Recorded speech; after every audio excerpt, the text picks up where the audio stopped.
Hello and welcome to Clevenard TV Diaspora. My name is Chinasa Mba and with me today is Siju Adeoye. I am so pleased and honored to have the councillor, one of the councillors in Chatham Central Ward, with me today. Good afternoon, Siju. How are you today? Good afternoon. Just looking at your face. Likewise, it's a pleasure. I wasn't so sure you were going to honor our invitation, but no, if I said I'll do it, I'll definitely do it. Unless there's a circumstances beyond my control, then But yeah, I'm here. Yeah. I know you're a very busy person. Hello, viewers. I don't know where you're watching from. It's afternoon here in London Central Time. Well, I think it's still morning somewhere in Germany. Guten Morgen, guten Tag. Guten Tag, yeah. Alle Herren und Damen, Zuschauern. And yes, wherever else you're watching from Nigeria, I think we're all sharing the same time. Yeah, Caro, Castle, so no. Castle, good afternoon. Unabola Chi. Yes. Yes, because we try to greet everybody in every language. Not that I can speak every language, but don't test me now. We are multitask. We are multi-talented. We are people of color and wonderfully made. Siju, good to have you again. Likewise. Yes. So, you were born in Nigeria. Do you want to talk about yourself a little bit? So yes, I was born in Nigeria, but before I was a year old, my parents actually took me to Ireland. So I did live in Ireland for the first 5 years of my life. And then they came back because my parents were missionaries. So they would travel to as many countries as possible in fulfilling their call. Their vocation, so there was a time that we were in Nigeria and I did my primary school in Nigeria and first year of my secondary school. And I think at that time was where we had the because Nigeria's political landscape has always been unsettling for one reason or the other since the independence. So, and at that time, it was Shehu Shagari, I believe, who was the president of Nigeria. I remember that man, yes. Yes, I remember. I was little, but I still remember who my president was. So you can tell that I was already politically inclined. Yes, I think we were all in that lane in Nigeria as kids back then. Yes. Yeah, we knew him. We knew him, Shehu Shagari, and I think he went on to Buhari before Babangida, and but when Babangida took over, it was because of he was military, wasn't it? So we had a civilian government at the time, and the military now planned a coup, and there was civil unrest, so my parents had to find a way of leaving the country. So to speak, we were refugees trying to get away from what the civil unrest was. I remember when I was a child, where we were living, it was so terrible that I was hearing gunshots, and I used to have nightmares. My parents would tell me that, later recount some of the nightmares that I had. Oh, that must have been terrible and terrible. Yeah, because we don't know where the gunshot is coming from, where the bullet is coming from. You just be hearing, yeah. And as a child, that was traumatizing, so we were taught that if you hear any gun sound, you have to lay on the floor, lay flat on the floor, so that you're not hit if it comes through the window. I mean, the housing that we had at that time were made of bricks, so the brick would sustain any bullets. But in terms of it coming through the louvers, the windows, you have to just lay down on the flat. So that was what the advice we were given then, and that for 3 days, my parents told me that, I couldn't eat and I wouldn't eat and I wouldn't drink. I was traumatized, and I think they felt that they have to do something, they have to do something, not everybody had the opportunity to leave, but my parents did, and they came through the proper channel because they were missionaries already. So they had missionary passports and stuff like that. So they were able to leave and escape. So yes, that's how I left Nigeria. But I learned so much during the short period that I was there. And I still remember vividly the political and the economic climate as well. Because at the time, because I would follow my mother to the market in terms of where they're buying their beans, their rice, their gari, and they would measure it Congo. I remember when the English came in, the word that says austerity measure. Austerity measure, and the exchange rate. I think as far back then, and people were complaining that the exchange rate was a pound to maybe 12 naira, at the most 20 naira. I was sending money to Nigeria last night, and it's 735 naira. Can you imagine? From 20, let's say 20. It's now 753 naira. You're joking me. No. So as of today, right now, so there you go. Within less than 24 hours, this is what we're talking about. So the that's how deep we fall. Fast. Yeah. Right. So your parents migrated to the UK eventually.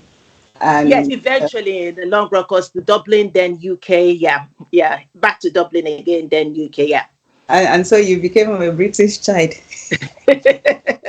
Yes, in fact, I just renewed my passport, and this week, and I collected my blue passport for the first time. We're not part of the EU, so I can't just come to Spain and see you.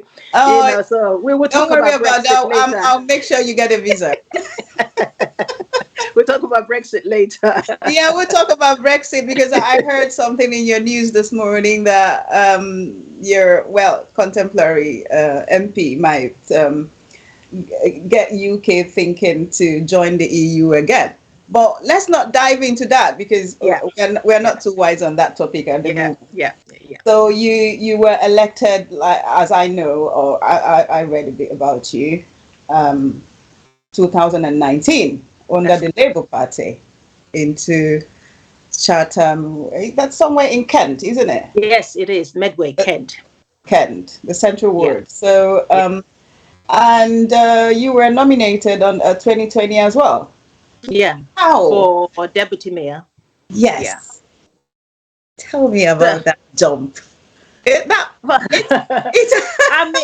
I mean, for me, I think I have wonderful colleagues. They call my fellow Labour councillors. There's 21 of us all together, and they're fantastic. And each of us, we work very hard. And we try to give our communities the best, and give our communities the best voice as much as possible.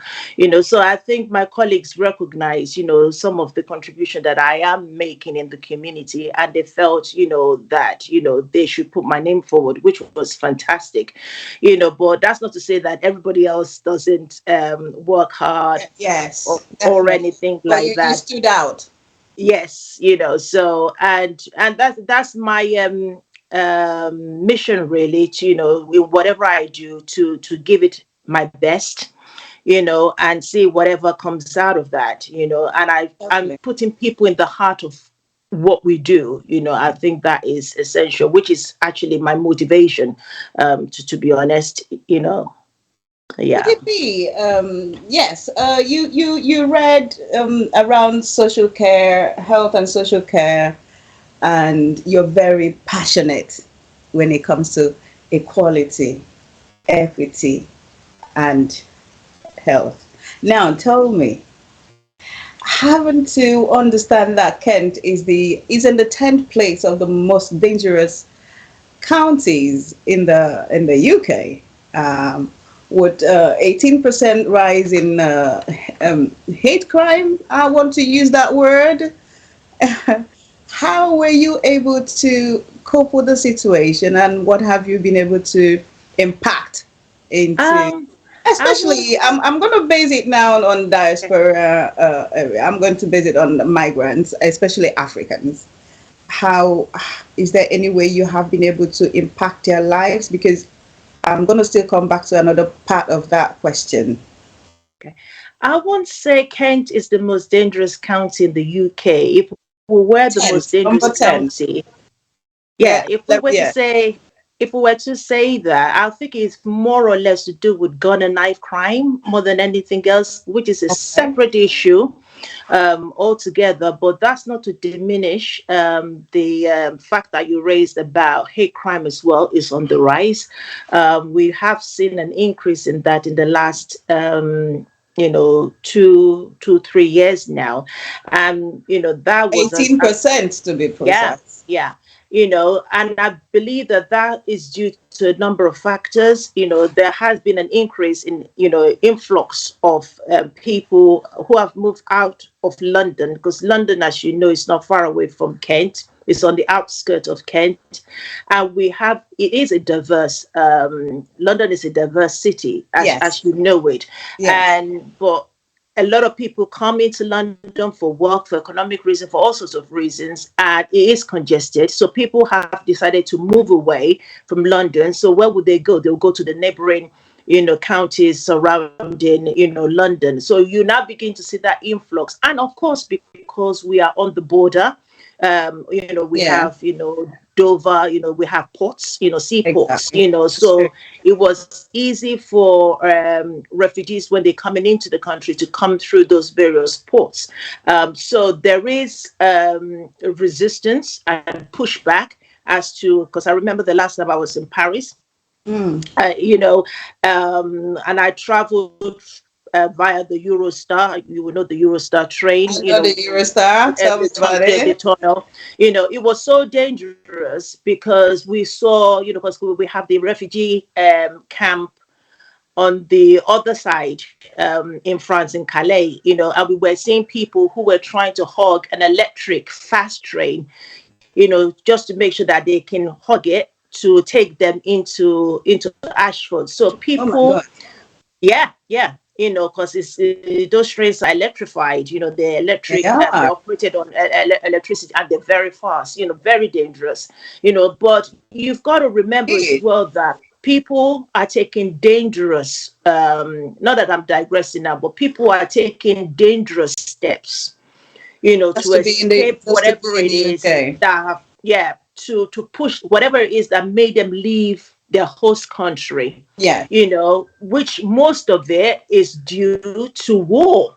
They're trying to escape war to come to a better place, to a safe, peaceful haven, Yeah. and they have taken dangerous steps, to get to a place of peace.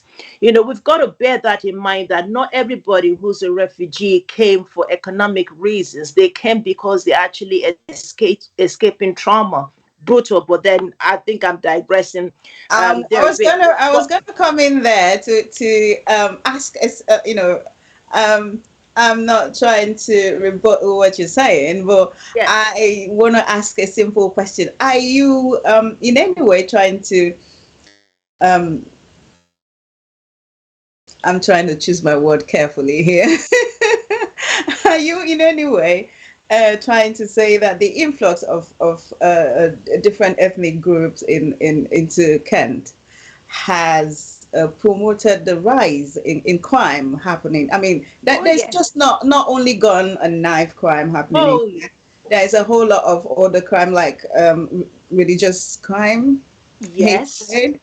Yes. Um, Unfortunately, we are seeing rise in, our from the synagogues, our indigenous mosques. people, actually. Yes, we've had reports where our synagogues, our mosques, our churches have to take extra security measure because certain groups are targeting these communities and making it very hostile for them, that they can't safely worship in their own little congregations, Exactly. as it were. So we are having that, aside from the gun and knife crime. And by the way, the gun and knife crime situation is not just by the Black minority communities. We have seen the white communities as well Yes, involved, yes. because The it's to do with drugs. drug Yeah, crime is also on the rise. it And transcends all races, so and I have witnessed where a white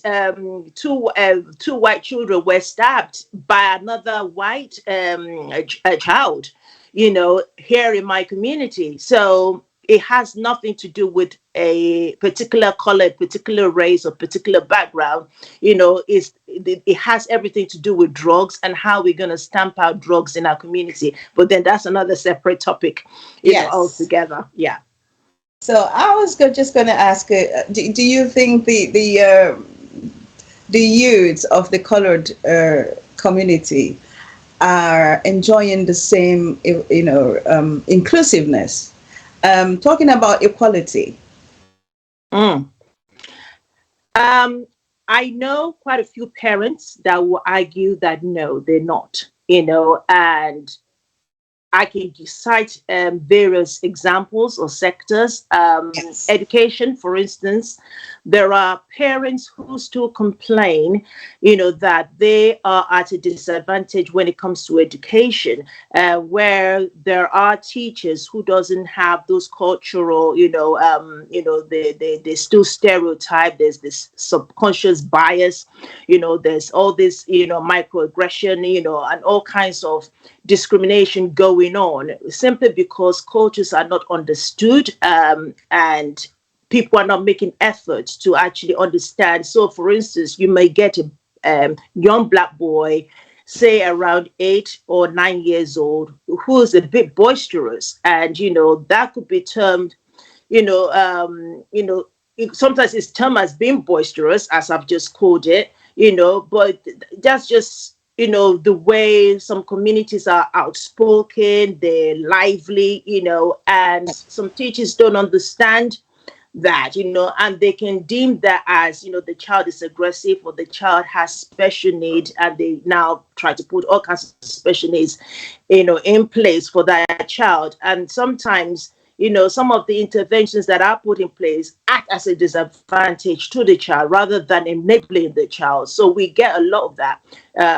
It's a whole huge topic, if we're to go into that. But those are Exactly. some I of wasn't. the. I do not intend to engage you too much on that because I know you have a lot to tell me in that area. But those are the kind of discriminations that our young people face. Stop and search is another one of them. In terms of a black boy or a black Yes. is more likely to be stopped than Than a his or her, Caucasian, her not counterpart. Yes, necessarily an indigenous yes, locals now, yes. but just because you've got a You different look a skin certain color, way, you dress a certain way. Yeah, yeah.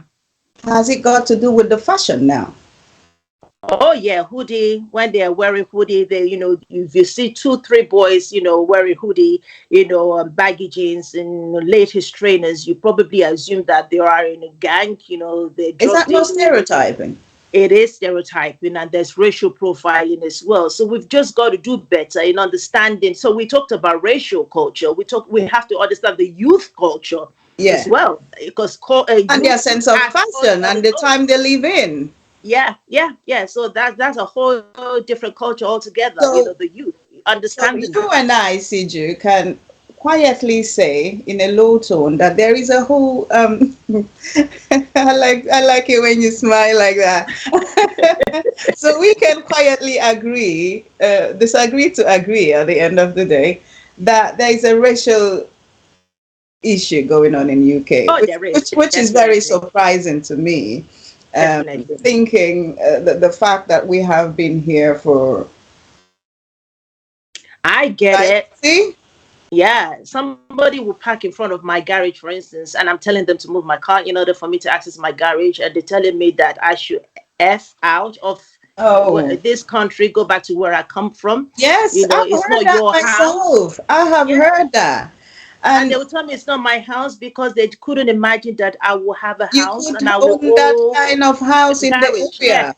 Yeah. So, you get all the kinds of discrimination because they will expect somebody like me, to be, I don't know where they expect me to be, Yeah, but they would assume that you yeah. will be a homeowner, for instance, but people work hard to be where they are, So that has to be put into context, that you can't assume that, assume whatever you want to assume, to be honest. So we just have to be careful with assumptions. Nobody's Yeah. perfect, Nobody's. but we just have to be careful in the way, and be open to learn, and to address some of your subconscious biases. Siju. You Yes. see, we're talking about diaspora. If there Mm. is a way that we can live together with other, I want to use that word the way it is, other skin colored people. Diaspora is another name for this pension, something like that. And I want to say, the fact that we have been here for antiquity, I mean, our generation, our great grands. How is it that UK, for one, with the history that we all know, we don't want to talk about today, still have the issue of racism, discrimination? Is it like we're not being able to be accepted, or how is it? I think a lot of it still has to do with education. And I do know now that companies are making extra efforts in terms of educating their employees, because that's Yeah. one avenue.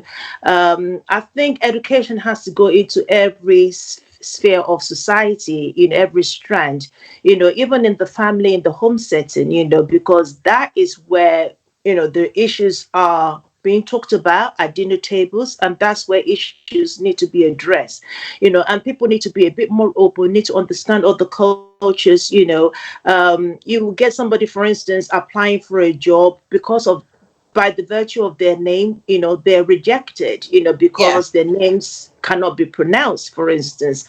But there are companies now, being proactive in terms of, addressing, giving, well, what you call positive discrimination, affirmative actions, deliberately trying to encourage representation. So I think the more we see representation in every sphere of society, I think that would help. So education is one. Having more representation is another. And I Yes. think those two key things, to start with, will be really helpful in terms of understanding each other and understanding where we are all coming from. And that will foster cohesion, in our communities. So I think Exactly. we need a bit of that. And for us, I'm not going to leave our communities out either. We too, we need to be deliberate. We need to be intentional in terms of assimilating, into the communities that we find ourselves in. Don't let us be standoffish. Let's make efforts to join what's happening in your community, and, we too, we need to go the extra mile, as well as we are demanding others to go to extra mile for us. Yeah. So I mean, I always encourage parents, for instance, attend your school events, let people Exactly. know you, get to know you, stand for different roles in the community. It doesn't have to be a political role. That way you are saying that you are invested, And and you you you yes. you know you want progress, and we can all join hands together to have a better space that we can all live in and enjoy. Good. So that's my drive, really, and what I encourage people in my community. Well done, Siju.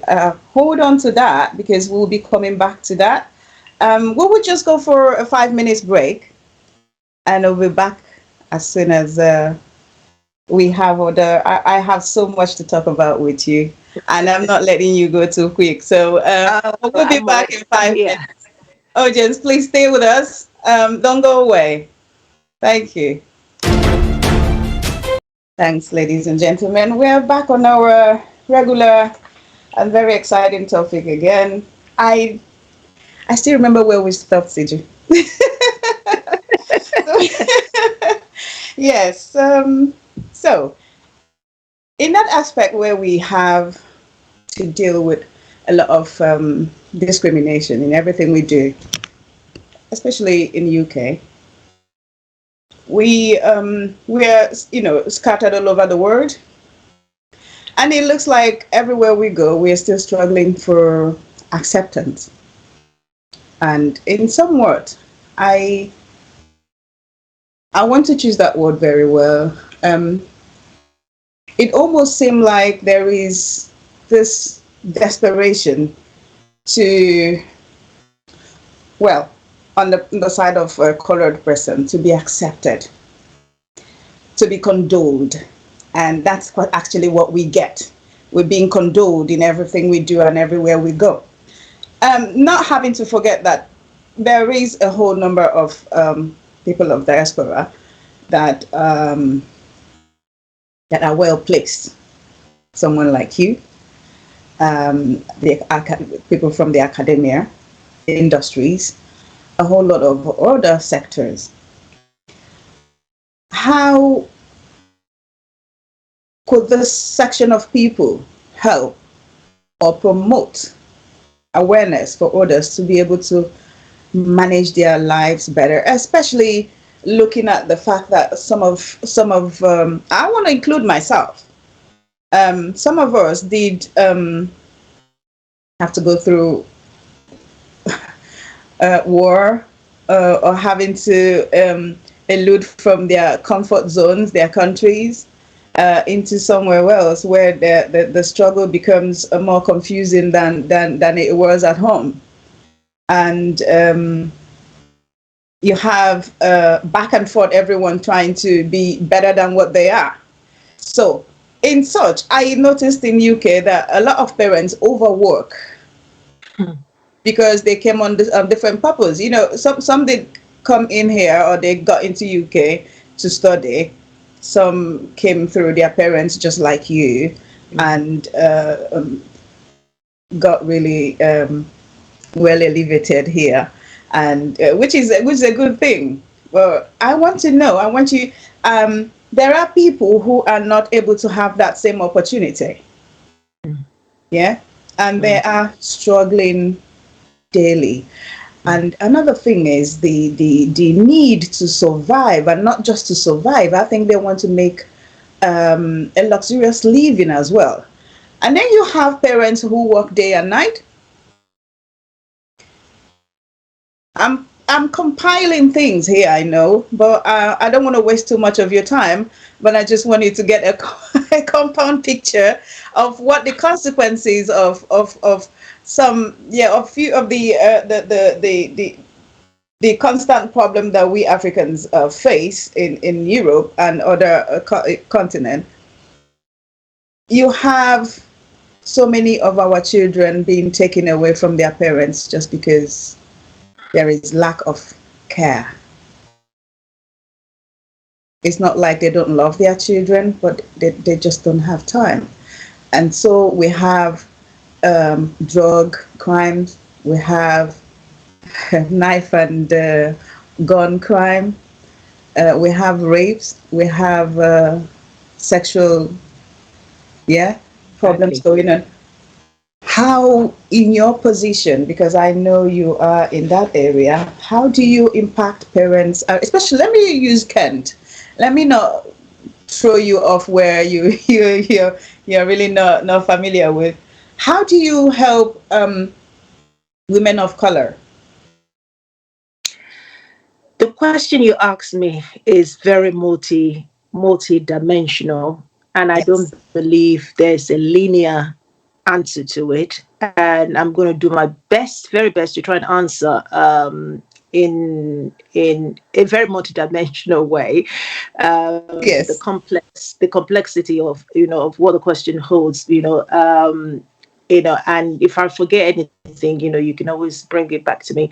I think the first things first, the struggle is real. It's real.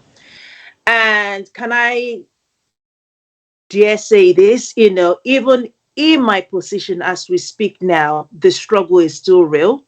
It is real. It is very real. So just because I've attained or I've climbed to a certain place in society doesn't mean that I'm still not faced with those struggles that the people that I'm surrounding with, that they're not facing. I'm still facing it. I guess, we Interesting. have different ways and different strategies, in addressing, in tackling those struggles. Some are empowered and some are disempowered. And these were some of the reasons why I do get out on the picket line. I protest, to address some of the systemic inequalities that people face. Yes. Those barriers are there and those barriers are real. And even the higher you go, the higher The the more, yes. intensity of those barriers are, but you just find a better way of, a better way, or you're more experienced in the way you tackle them.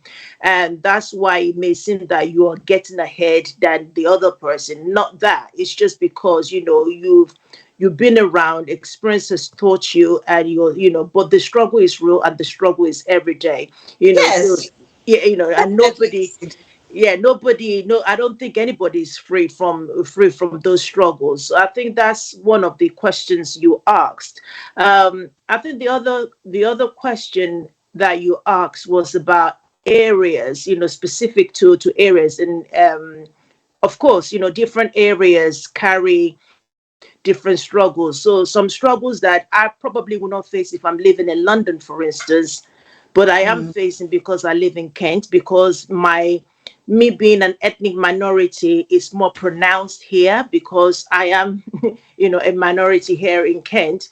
You know, um, it's more pronounced as opposed to, somebody living in London, who's surrounded by the multicultural, the diversity. I mean, when I go to London, I say, wow, this is beautiful, and people living hand in hand, and getting on,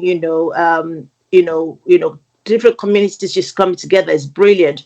And we still have a long way to go in outskirts and rural places, because people are not quite used to, other communities living with them.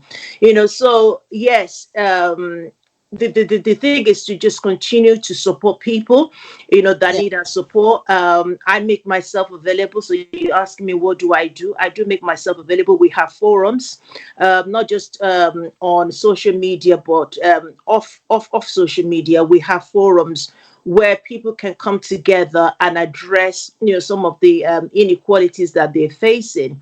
So that support is always there, and parents, families, young people can always get in touch with us. And also we try to put our programs, programs promoting cultures, promoting diversity. For instance, last weekend, we were doing a walk of peace, for instance, where all communities, multi-faith came out, Oh, yeah. to. Was it? No, no, it wasn't that. I think that was the woman. I watched a video of yours where what was it? Was it the Women's Day or something? I don't know what that sign was Oh, for. that's that one as well. So there's various events that we do. There's Women's Day, there is Walk of Peace. And I try to plug myself in every of these events. And if you follow my social media at all, I'm very vocal.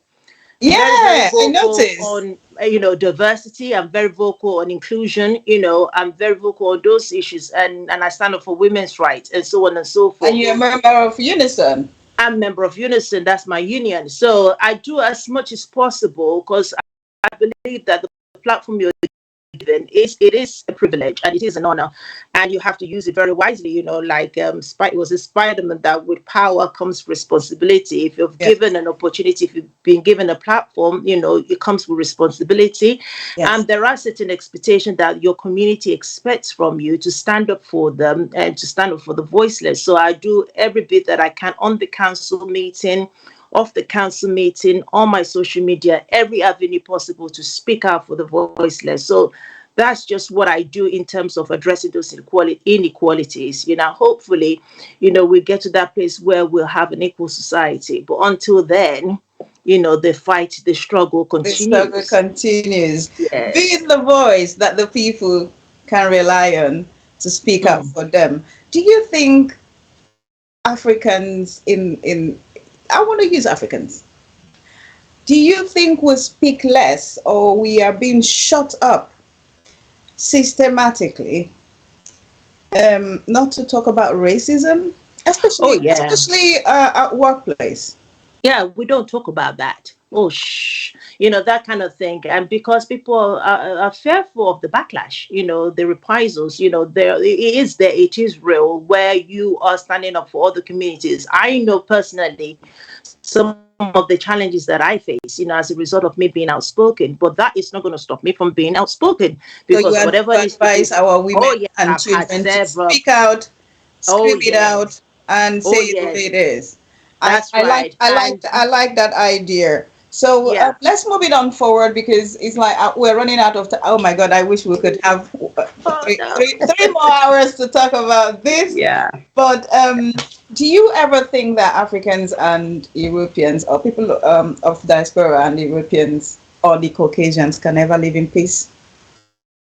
We can, and we have to do better in supporting ourselves, Mm. and in order that, we find strength and also go out there and come out of ourselves and be supportive of others, so it takes effort from everyone, like I've mentioned earlier. There's so many forums. Join those forums.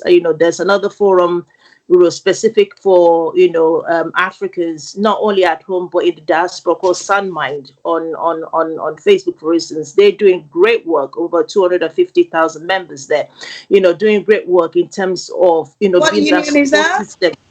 Sorry, it's called Sound Mind, and it's Oh, specifically. would you introduce that to me? Yeah, After the yeah. show, we can talk about that. I don't Oh mind being a yes, member. Yes. yes, they are an amazing community, and they started as a result of COVID, and Okay. in supporting people, it's going through isolation, going through hardship, they fundraise, and they give people money, empower them in business, all kind education, all kinds of things, so that we can be that support system for one another, so that we can now thrive better out there in society. So forums like that, I encourage people to join. There's several of them. Even here in Kent, where I live, we have forums specifically, for the Africans living in Kent. So we just need to do better in supporting one another, so that we can thrive, in our communities. Definitely. So,